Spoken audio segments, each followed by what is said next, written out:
Como ha dicho mi compañera Vanessa, lo que tiene más relevancia es la modificación de los contratos, ¿no? En esa modificación hay que tener en cuenta el régimen transitorio. La nueva tipología entrará en vigor el 30 de marzo del 2022, ¿no? Esto quiere decir que todos los contratos que fueron anteriores al 31 de diciembre de 2021 seguirán rigiendo por la anterior regulación. Tendrán la fecha de vigor la que se establece en el contrato y no incidirá esta nueva regulación, ¿no? Sí incide en los contratos que se realicen del enero a marzo de 2022. En estos contratos se regirán por la regulación anterior, pero solo podrán obtener una duración de no más de 6 meses. Pasamos ahora a detallar un poquito más los contratos de formación, ¿no? No hay grandes cambios, el artículo 11 se modifica, sí que se cambia la tipología, la denominación de los contratos. El artículo 11 habla del contrato formativo, no sé por qué, no sabemos, porque se establece individualmente contrato formativo, porque sigue siendo 2 contratos, ¿no? El primero cambia de denominación, se llama contrato de formación en alternancia, ¿no? Es aquellos supuestos en los que se alterna la formación con las prácticas en las empresas, ¿no? No hay grandes cambios, sí cambios temporales, pues que se reducen, ¿no? Tendrán una duración mínima de 3 meses y máxima de 2 años, ¿no? No habrá periodo de prueba, no hay límite de edad, salvo una excepción, ¿no? Que está en el marco de los certificados de profesionalidad en nivel 1 y 2 de especialidades formativas del Sistema Nacional de Empleo, ¿no? Que no podrán ser para mayores de 30 años.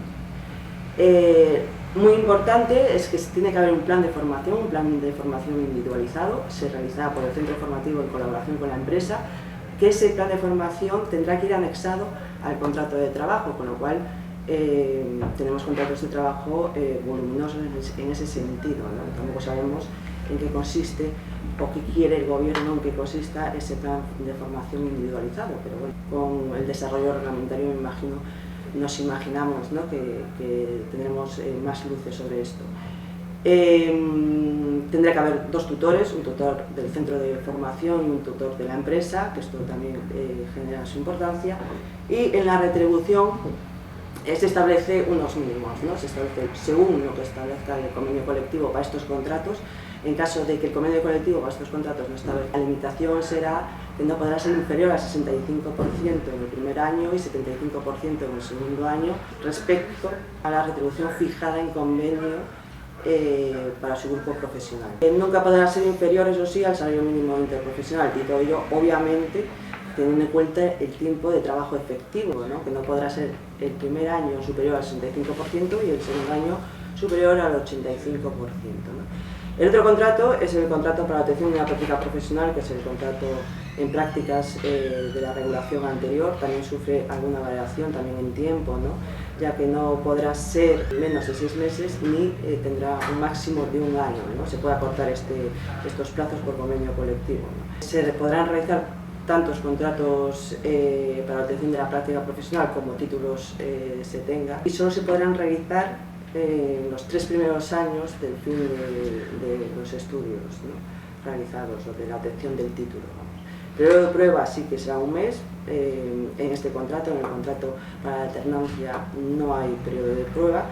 Y debe también haber un plan de formación individualizado, que esta vez sí que recae en la empresa realizar ese plan de formación, y que tendrá que ser obviamente anexado también al contrato de trabajo.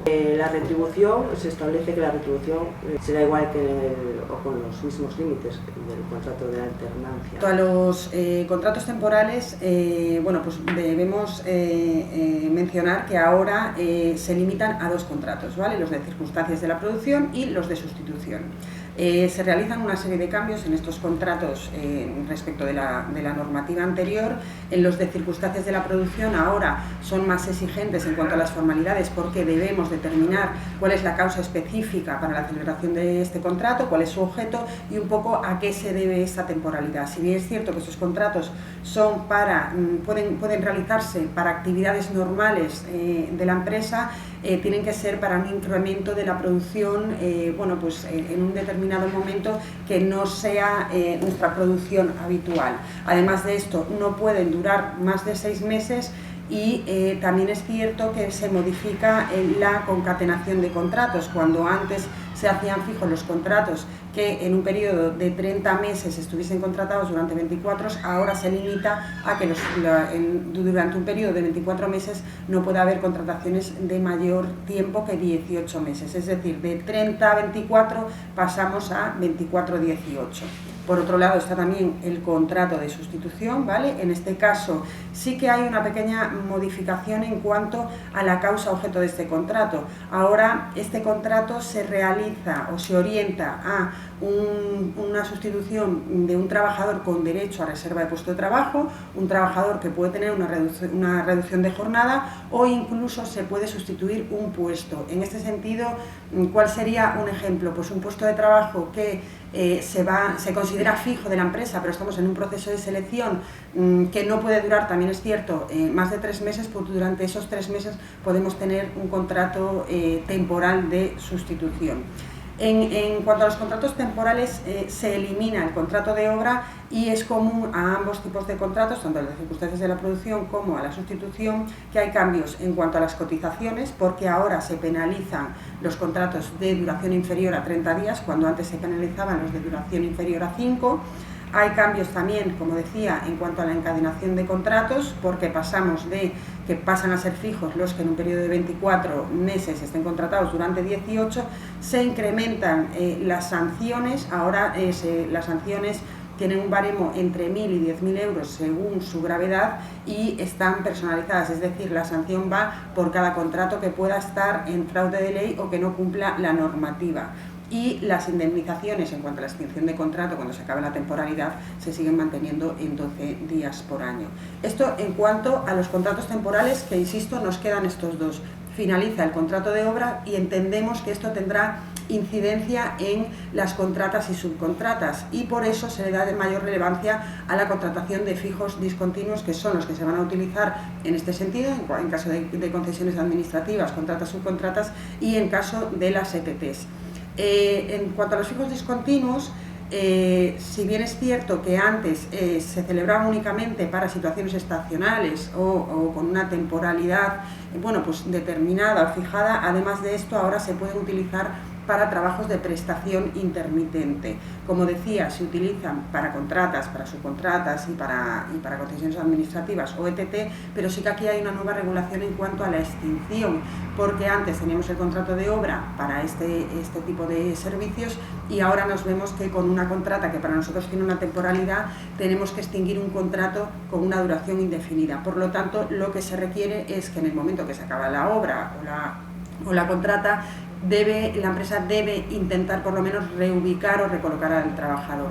Es cierto que puede pasar que el trabajador rechace esta reubicación, que la empresa no tenga otra obra para recolocarlo o bien que haya un exceso de trabajadores para las obras que tenga contratadas. En este caso se establece una indemnización de un 7% de su salario base y complementos.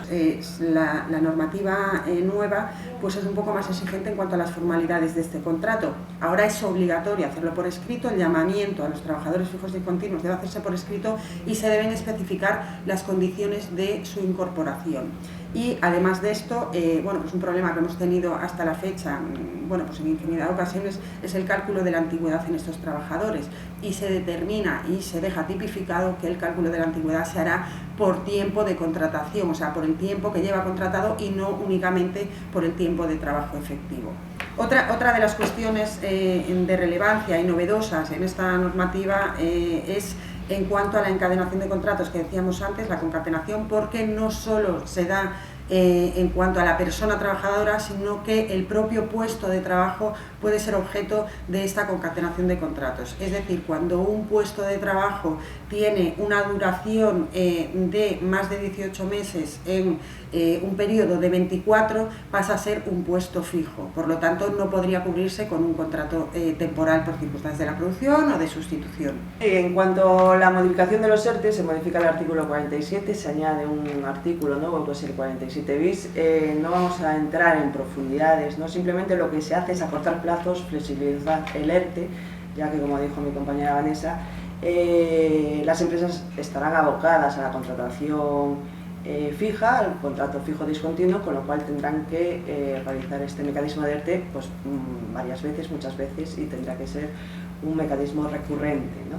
También se establece un nuevo mecanismo, que es el mecanismo RED, de flexibilización y estabilización del empleo, que es un mecanismo que se establece con unos parámetros concretos, tiene que ser autorizado por el Consejo de Ministros, se va a establecer para cuando haya una coyuntura macroeconómica general o cuando haya una cuestión de falta de capacidad, ¿no?, de un sector concreto económico en el Estado español, con lo cual esto ya queda un poquito más al margen de lo que es el ERTE común, ¿no?, o normal, que se flexibilizan los plazos y se realiza un mecanismo más ágil, ¿no?, para ellos.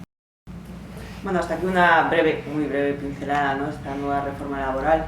Obviamente se podría decir mucho más, se podría ahondar mucho más, pero también somos conscientes, ¿no?, de que a medida que vaya operando la nueva regulación surgirán problemáticas concretas en cada empresa, tendrán que tener una solución individualizada y determinada, con lo cual eso ya se establecerá en su debido tiempo.